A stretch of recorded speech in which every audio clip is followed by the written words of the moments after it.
So I think what's important for us is to identify what's of value to us at this point in our career and have that in mind as we pursue our next job. So it's not about landing the next job that's going to make you happier. It's whether or not the next job has those elements which are going to make you happier. Good morning, everyone. Welcome once again to yet another episode of Career Success with Adrian and Yan. Hi, everyone. Happy Friday. If you don't already know us, I'm laughing because we sound like we're so damn famous. We do, and we haven't had our coffee, we had too much. If you don't already know us, okay, my name is Adrian and I'm the CEO and founder of Career Agility International. And Yan is our executive director and co-founder. And together we help individuals like yourself to gain career clarity, to achieve career happiness and career success so that you can enjoy a long, long career doing the stuff that you love to do. Hang on. Did you just say that the career should be stuff we enjoy, or can we just take the work out of it and just enjoy? No, I mean, it's a bonus if you enjoy what you're doing. And that's why today we want to talk about career happiness. Yes, that's right. And this was quite interesting because I was watching a YouTube video by Steve Bartlett. Very long one, about 2 hours. Steve Bartlett was interviewing this individual who was a Harvard professor of happiness. I cannot remember his name, but he had brought up some very interesting things about happiness. Like for instance, he said, do not hope to achieve happiness because happiness is a goal that you're never going to get to ultimate happiness. But instead, strive to be happier day by day. That sounds very profound. Yeah. Yeah. So if your situation is improving, like today is better than yesterday. Yeah. You're all right. So it's like, for instance, you look at a couple. Wow, they are so lovey-dovey. They got the perfect marriage, perfect everything. And you think, until I reach that stage, I will not be happy. Be happy, exactly. And then you forever striving again, then you'll not be happy, even if you're achieving it. So you won't even know you've achieved it because you're so focused on something that is vague and intangible. Correct. Yeah. So like why sometimes we look at individuals who seem to have very happy careers and we want to achieve that happiness, but how then do we achieve it?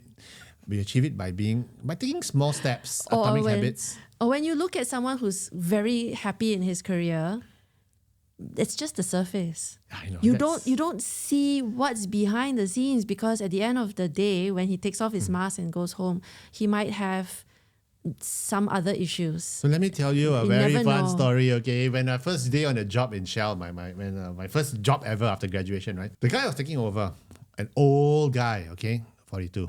So old is 42. When you're a fresh graduate. Way. No, when you're a fresh graduate at 36. I'm calling you out on that. I know. No, when you are a fresh graduate, 42 is old. So he was an old guy to me back then, okay? And he said, and he seemed to be the happiest, most chill guy, very high performer and everything, It was the epitome of success, high flyer and everything. No way. So I went to his desk. I took over his desk, right? I sat down. He hadn't cleared everything out yet.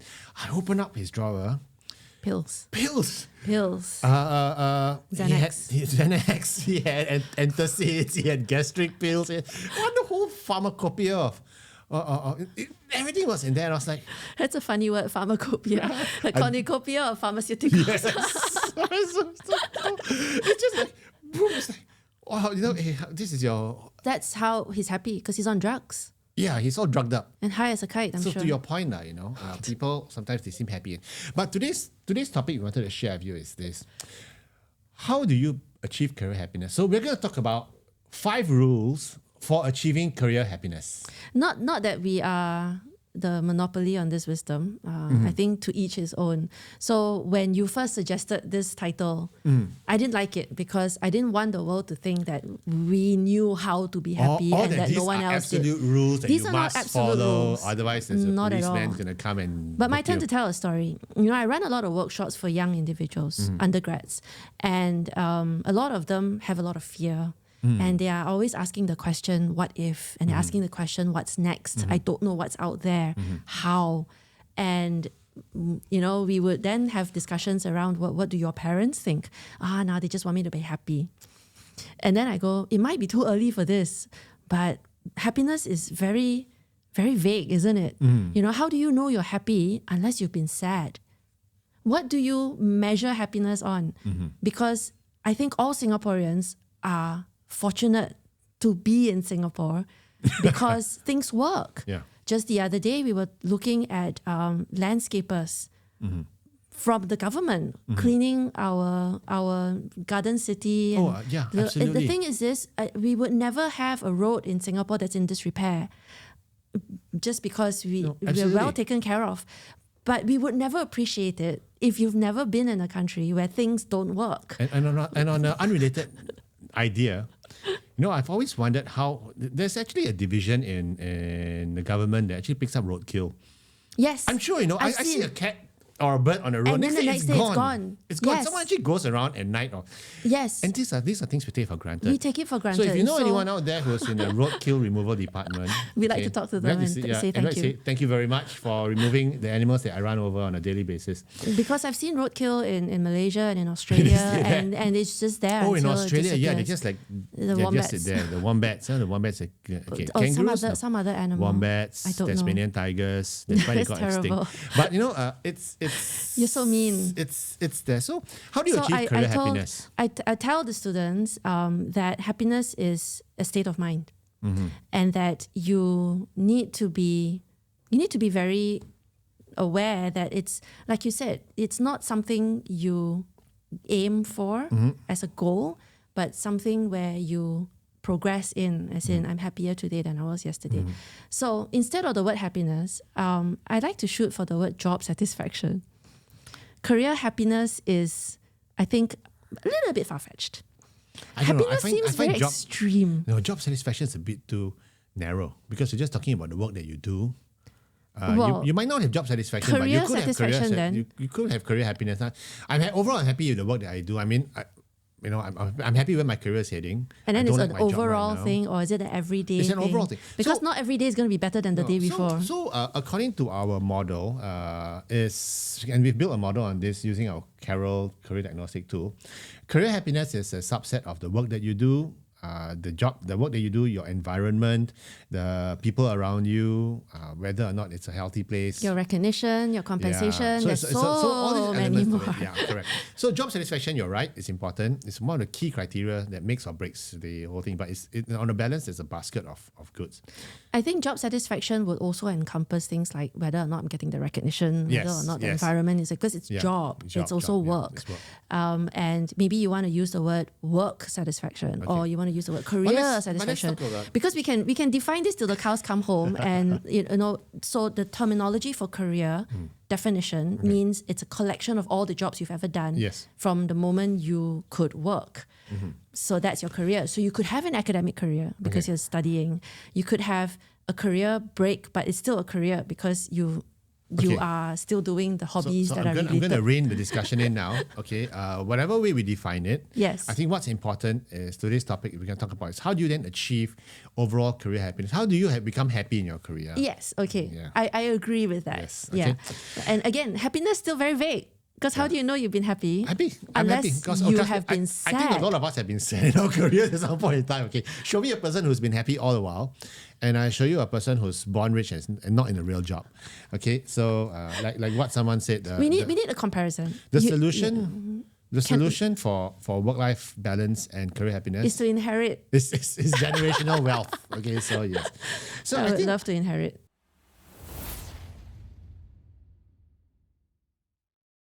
When it comes to career happiness, I think one of the first things you need to do is to change your mindset. That's what we were talking about all morning. Yes. It's a mindset of understanding what you already have. Maybe you want to go back to that other phrase that I'm not very fond of, but it's an attitude of gratitude.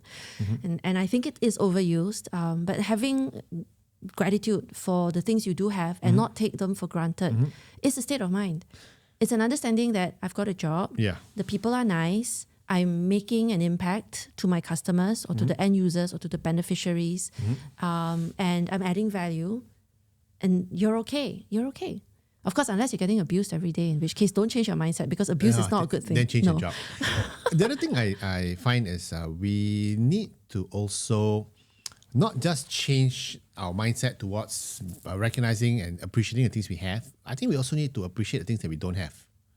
Okay, like stress, like work, shitty boss. Okay, other people are having it worse. We don't know. until we see it or experience But we probably, once again, have experienced shitty bosses before. Okay. I'm very fortunate not to have had that sort of boss. Okay. I've heard of very extreme. Yeah, but we've heard before. Stories, Okay. yeah. So, and I think not just being grateful for what we don't have and recognizing that we don't have it. So one of the I don't have money. I'm not grateful for the lack of money. Although on that same message, if I'm grateful because if I did have that kind of money, it would come with that kind of stress. Yes. So yeah, it's once again it's a change of mindset. You know, do you want to get that promotion so bad, but knowing that it's going to come along with the kind of stress that is going to attach the to it. amount of travel. So there are people who we ask them, when they ask them, do you want your boss's job? And they say no. There's a lot of people who say no. Yeah, the last article I posted on Yes. LinkedIn, a lot of people say no, I don't want my boss's job. A lot of people actually say no. Because I know what a terrible job it is, and more money, more. And I know if I'm paying attention to my boss, I know he's a walking time bomb that's about to have a heart attack. Yes. We don't need that. You had one of those. No. The No, I overweight one that didn't. nearly killed over. And He wasn't a boss. He was a client. oh, okay. Yeah, but when I had a meeting with him to take the job brief, I was headhunting at the time. I could hear the labored breathing because there was so much compression. Because our friend was obese. Yeah. I was just waiting for him to keel over. Yeah, it's terrible. And Yeah, and I know yeah. people who are focusing so much on their careers and not focusing on their life. On their health. Yeah. So I think once again, it's a lot of times if you want to achieve career happiness, you have to change your mindset. And sometimes it's not easy to do it, especially when you're in the thick of things. Yes. Come talk to us. We are able to provide a different perspective on things. Yeah. And sometimes after one discussion with us, they realize that no, it's not that It's bad not that after bad. all. Well, I don't want to use the word change your mindset. I think it's nice to take a step back to reevaluate. It's not changing because my mindset isn't bad. Okay, it's just a shift in perspective. Shift, yes, I like that better. It's a nudge. It's a nudge, and shift. it's It's not a 180-degree change. That's what we're saying. it's basically. almost like your mom saying, "Finish your food because there are people in Africa who have nothing to eat." Or I don't have the nicest shoes until I saw someone with no feet. Yes. And then you have perspective. The biggest thief of joy is comparison. I agree. It's when you keep up with people who don't matter. Yeah. And Hey, why your was watch it- looks so expensive? Or buying things you don't Why really your need. car bigger than mine? What was that phrase? Buying things you don't really need. With money, With money you don't have to impress people you don't who care, don't, who don't matter. who don't care about you Yeah. anyway. Yeah.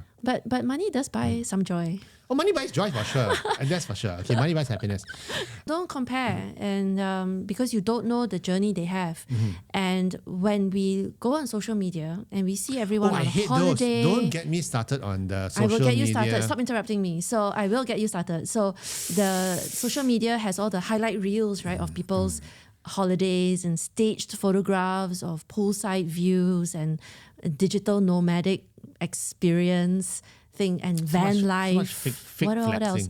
Because it looks clean and nice, and whatever's in front of the lens, the camera, is always going to be better than what's behind. Is that perception versus And I'm reality thing? constantly reminding my kids that yes, someone might look that they have it all, but we don't know until we go on their journey. Chances are they've got anxiety, they have the same level of fear as anyone else. And to me, So don't compare. the most painful thing about comparing other people, comparing themselves to other people, is that you're never gonna be happy because you're gonna compare yourself to someone else, and that person's gonna compare yourself to someone else, and you never ever get happy because there's always gonna be someone better than you. Yes. And the thing that gets my goat is a lot of times you are in a happy place already, Yes.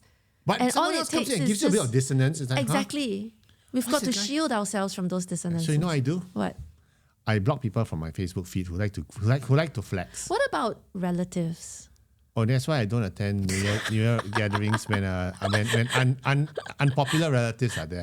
I growing up, I was always compared to my cousins by Why can't you by be toxic, like yes, Cousin Jane? by toxic relatives, and these are distant relatives that, like you said, you only see once a year, maybe twice a year at the most. Right, So why can't you what? Wait, how do they compare you? As I was growing up, they always compared grades.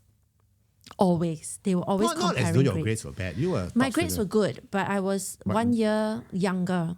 So their grades were So good. by the time my grades came along and was better, it didn't matter anymore.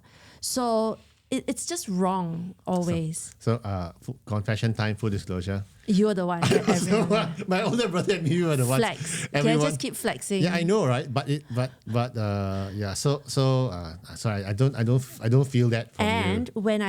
when I got a lot older and grades were not comparable anymore because everyone was off doing their different courses, they started comparing looks. Oh no. Yeah.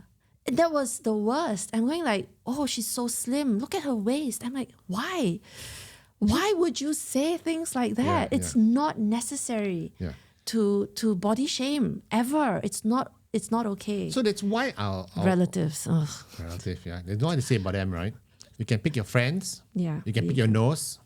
You can't pick your relatives. So please don't pick your nose. No, you cannot pick your nose. So when it comes to comparison, a lot of times we see people who come into our practice and they are unhappy with their career. And why? It's just because of one trigger or two triggers. They compare themselves, oh, my neighbor just bought a bigger car. Yes. Things like that. And then it just triggers, but they're already happy. They're actually doing okay. They're doing okay. Or I get a text and, oh, my boss just asked me to do extra work. Why? Why is he making me work more? Yeah. And then I have to tell this individual, well, your boss knows you're a reliable pair of hands. Yeah. Why do you have to take it so negatively? Correct. So there are My colleague paid $50 more than me. I'm not happy. My colleague gets the easier jobs. I'm not happy. So all these things. If my colleague paid $50 more for something than I did, I'd be happy. he got shafted because his item cost more than mine. But no, again, let's keep our pettiness in check. I think it's very let's important. Let's not compare, and let's look at what is behind the scenes. And we need our mental filters to be strong, so that we are okay with our own journeys.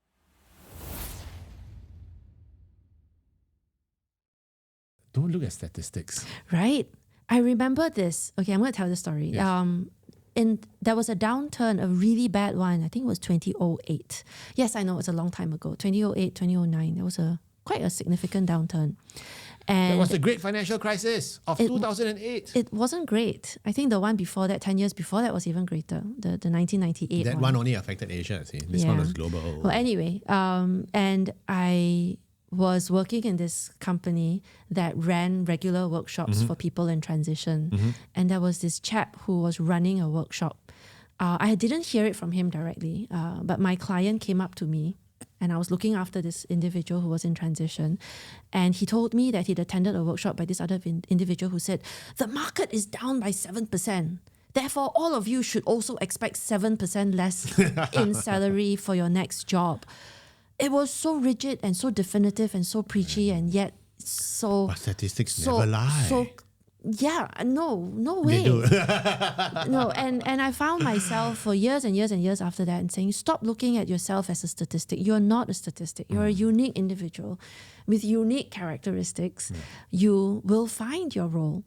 And do you remember a time when you were headhunting that there would be jobs you can't fill, but there'll be people you can't place? Yes. Even though there's a role, there'll be people, and supply doesn't equate demand. It doesn't. And so you're not a statistic. So I will repeat, and I'm getting a little bit heated on this because it annoys me no end. And the other thing about statistics, which I really dislike, is the salary statistics that are churned out by headhunting companies. Yeah. Or, they are not real, okay? And I'm going to pick the fourth wall. They are not real, okay? Those are numbers which are randomly put out of someone's file. I would question the sample size as well. Yeah. Because a lot of these surveys are really just excuses for them to put out a report of some kind. Yes, correct. To give them some lot of marketing credibility, which may or may not necessarily be true. And again, but statistics are great if you take it with a pinch of salt. Shovel of salt. Because you look at it, okay? The salary for a finance manager in a small company versus a big company, a local company versus a multinational company. Huge delta.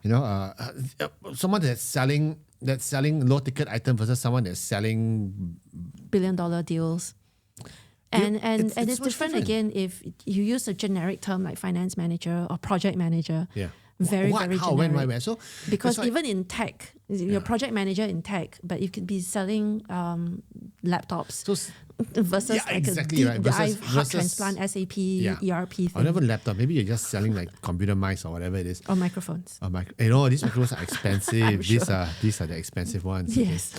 So don't believe in statistics. And if you look at statistics too much, you're going to be unhappy because you're going to Yes. see that, you mean the median household? Oh, by the way, median household income is like 8,000 It's gone up, plus. isn't it? It's gone up. And you look at it, it's like, seriously, it's a lot. And then I everyone's going to start don't going like, know what sample size they took. I have no idea. See, but if you look at the data, and someone might be going, really? That's median, So it's. I'm very, very shocked with that number. I'm very shocked with the numbers as well.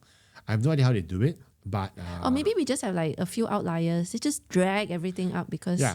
Yeah, I don't know. But it cannot be. If it's a median, it's not. Wait, maybe it's because we've got an influx of wealthy types who are putting money into Okay, hang Singapore. on. So median is basically the middle guy. Yes. So it doesn't matter how outlier they are. True. It's the middle. about- It's not the yes. mean, right? Yes. So once again, if we don't know the mechanisms, the calculations, and what's behind it, I'll just chuck the statistics aside. I think statistics have a part to play.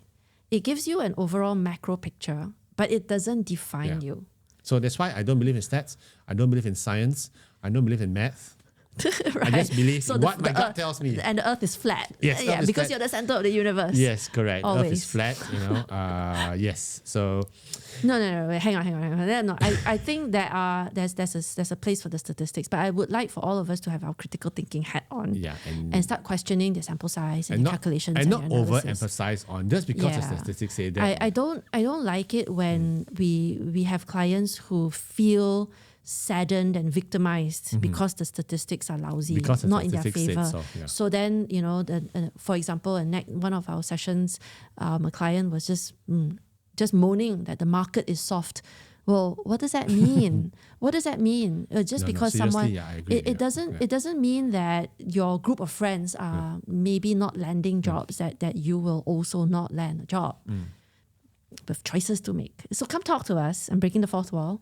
If you find yourself kind of stuck at this point in your career and you need some ideas on how to break out of your patterns and habits and try to achieve some level of career satisfaction.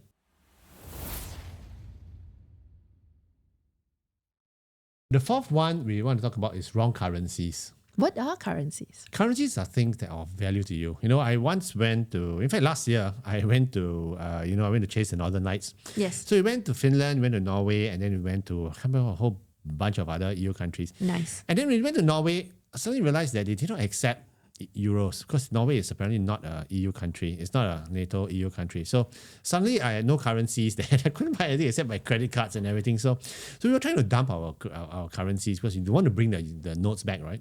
Couldn't get anything done there. So once again, currencies are things that are of value to you, which you can That you trade can off, exchange for other stuff. So when I say that wrong currencies, I think in different phases of our life, we have different currencies that are important to us. When we were younger, it was money, it was Definitely credibility. money. Yeah. At a certain phase right now, it shifts over to time. Yes, I agree. Yeah. Can't argue with you there. Yeah. My time is very important. And you know what I always say, if it's not worth the time to do, okay, not worth our time, we're not going to do it. No matter how much money you pay us, Yeah. we're just not Or going to if do it doesn't sit right, don't do it. Yeah. Yeah. So your currency should be your reputation. It could be your integrity. It could be also the impact or meaning in the work that you do. And everyone has a different focus on what their currencies are. They have a different basket of currencies. Yeah. Because, no matter how much you pay me, there are things that I will not do. Yeah. Yeah. Like, Well, I won't join the tobacco industry for one.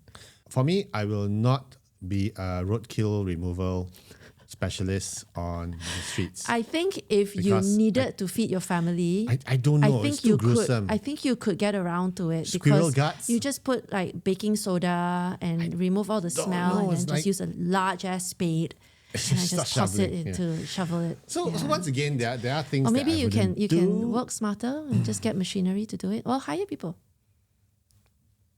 There Okay. you go. Yeah. So So I think there's I always think- a solution. So I think what's important for us is to identify what's of value to us at this point in our career and have that in mind as we pursue our next job. So it's not about landing the next job that's going to make you happier. It's whether or not the next job has those elements which are going to make you happier. So we had remember this client we had who was really good at what she did. It was the cafe one, right?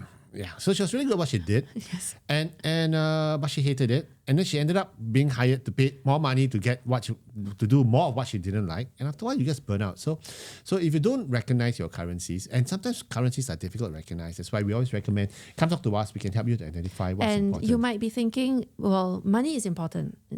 Of course. The money will always be important. But there is a point when you need to recognize that it diminishes in its importance and its utility as well. So yes, we don't want to sound overly preachy because we do. Yeah. We're trying to say money isn't important. I'm trying to say it is, but there's a point when it diminishes. So I know of this individual who had a fantastic career, made lots of money already, banker, okay, more money than she can spend in a lifetime. And at 52, she could retire, but she didn't want to, even though it was killing her health. And to her, it was not the money issue. To her, was a face issue and reputation. I cannot be seen to retire, and she was burning out, and she was getting all sorts of diseases, skin diseases, rashes, and everything. Until we spoke to her and we said, look, you need to reevaluate your life at this point in time. And sometimes the season in life changes, your currency changes, but you haven't recognized that yet. And sometimes the currency changes to like family time with your parents, especially when your parents are getting older, you want to spend more time with them. So it's all a balance. And if you're chasing the wrong currency, you might end up being unhappier. Okay. Just based on what you just said, right? It is so complex and it requires a lot more breaking down. So if you have any questions about that, do reach out to us. We can help you.